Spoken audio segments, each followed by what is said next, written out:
Hello and welcome to Mandy Weirdmore's classroom. I hope you all have done your homework. I see you sneakily doing it before class. That's fine. I'm glad you are getting an A+ in the subscribing and liking. Was that too cringe? I'm sorry. I apologize. Your professor is just trying to remain cool and hip, you know? Skibbity toilet. Anyway, today's lesson is: are manic pixie dream girls just regular autistic women? To answer this question, we first must know what a manic pixie dream girl even is. The term was first used by a film critic named Nathan Rabin in 2007 after watching the movie Elizabethtown. He defines the manic pixie dream girl as a woman who exists solely in the fevered imaginations of a sensitive writer-director to teach brooding, soulful, youthful men to embrace life in its infinite mysteries and adventures. He would actually go back and apologize for creating this term. The term was originally created to call out sexism in film, how writers would use women as a prop for the male protagonist. Now it is often taken out of context and used to diminish women. It became so popular, it's now a stereotype trope in media. His full apology is stated as, "I'm sorry for creating this unstoppable monster.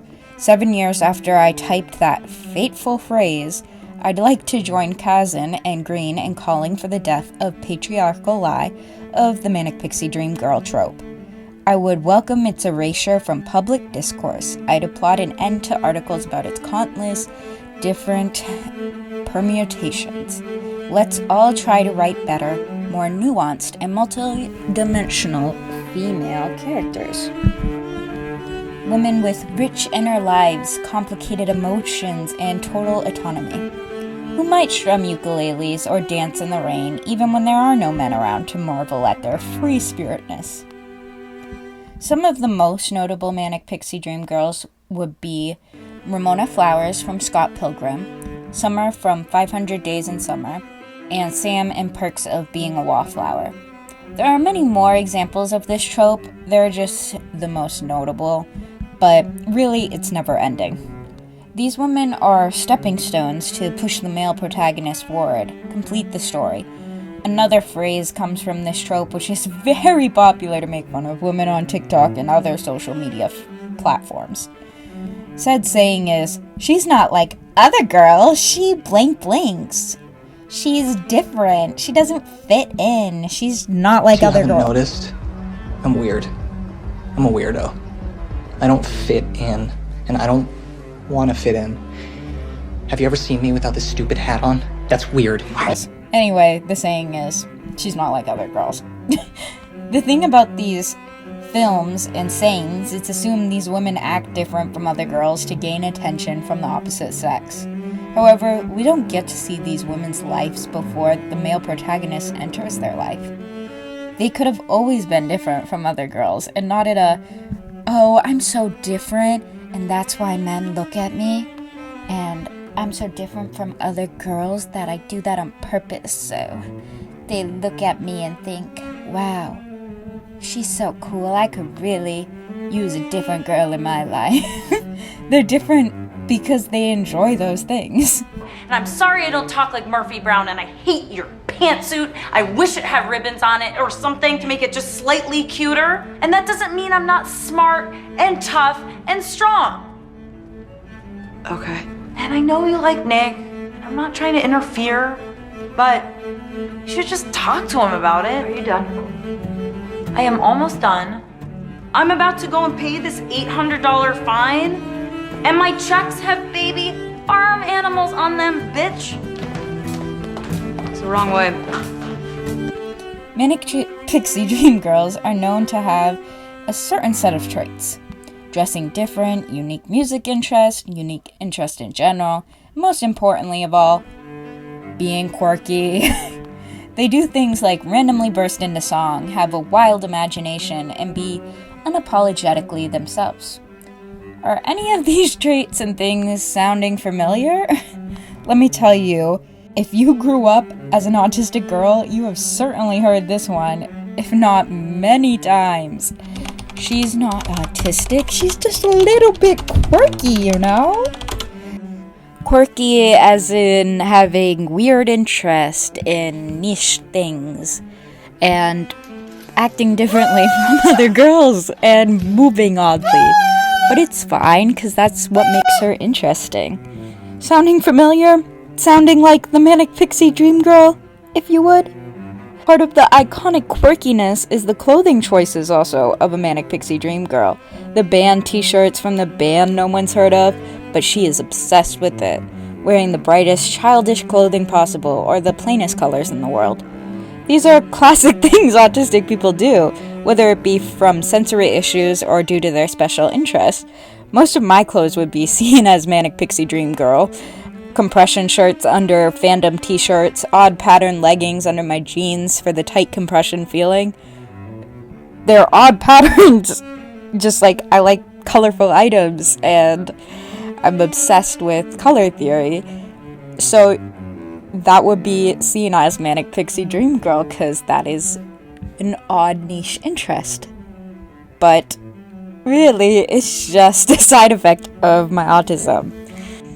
There's a huge overlap between autism and the Manic Pixie Dream Girl, which is ironic because in school, autism is seen as such a deficit, the reason for so much bullying and having no friends. However, the Manic Pixie Dream Girl is the dream girl, as the film archetype name suggests.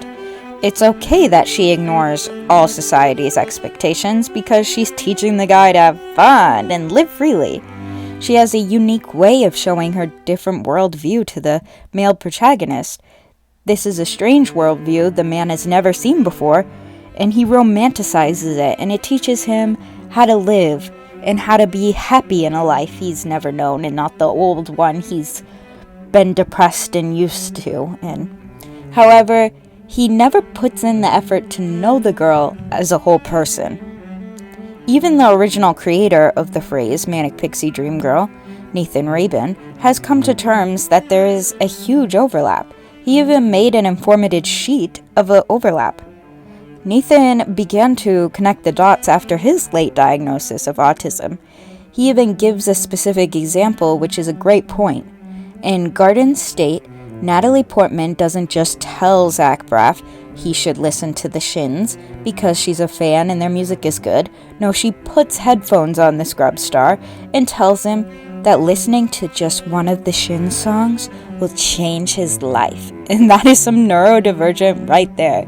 So the person who even created the term accepts that there is a huge overlap and a lot of the traits are very similar.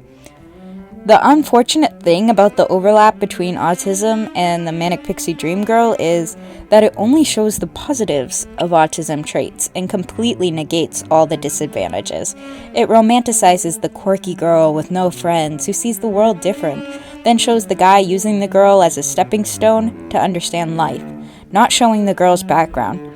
They do give the girl trauma, another trait of having autism, but they only do so for the man to be the savior. This trope somehow manages to use autistic traits in girls, but normalizes it and makes an already hard diagnosis in women even harder to get diagnosed. So if people see these traits in women, they don't see a neurodivergent woman. They see a weird, quirky girl that's very interesting, but doesn't fit into society because she doesn't want to.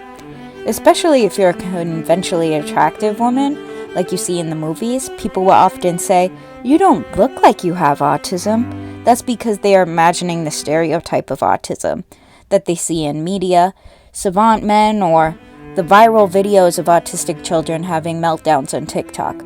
I will not be showing an example of that because it is so wrong to show your children in their worst moments, and I don't want to bring more attention by showing it in a YouTube video. I personally wouldn't forgive my parents if they had posted my many meltdowns on Facebook. It would be dehumanizing, and therefore I will not be showing it, but it is a huge stereotype of autism, and not everyone has huge meltdowns like that. Assigned females at birth are already significantly underdiagnosed and typically diagnosed in life later than men, because their traits are so different. Autism is understudied in women, as most every health or mental issue is. You can tell I hate the medical system, right? Anyway, this film trope is not only harmful to women, making them into an object, as stated by the film critic who created the term, for this harmful trope, it normalizes specifically autistic traits and dismisses them as a little quirky thing and not harmful. A saying neurodivergent women hear way too frequently. Autistic women already struggle to be taken seriously for others to acknowledge their daily problems and get the accommodations we need. So we certainly don't need movies like this making it seem like it's all fun and giggles to be neurodivergent when we have higher risks of PTSD, addiction, and self-harm. We are expected to live in a world not made for us, and movies like this, making us appear whimsical and not in need of any accommodations, are just not helping. The Manic Pixie Dream Girl is definitely not the biggest issue in the world right now when it comes to being autistic, nor the only media trope that is harmful, cough, cough, male savants, and that make it seem like we are unbearable, but people put up with us because it's helping society. Cough, The Good Doctor. Cough, The Big Bang Theory. Though at times, these characters can be relatable. I certainly relate to almost every character Zooey Deschanel plays. They can still be harmful by spreading stereotypes. There are good media out there that represent autism outwardly, not just by the stereotypical traits. I previously did a video about my favorite media with autism characters, if you want to check it out. There are still not enough out there, and I think we should all try to move past these stereotypical tropes and start representing autisms. Not just the positives, and not just the negatives. So we can see autism as the true circle of symptoms that it is, and not as a straight linear line. Thank you so much for attending Mandy Weirdmore's classroom. If you enjoyed this lesson, please like and recommend to your peers.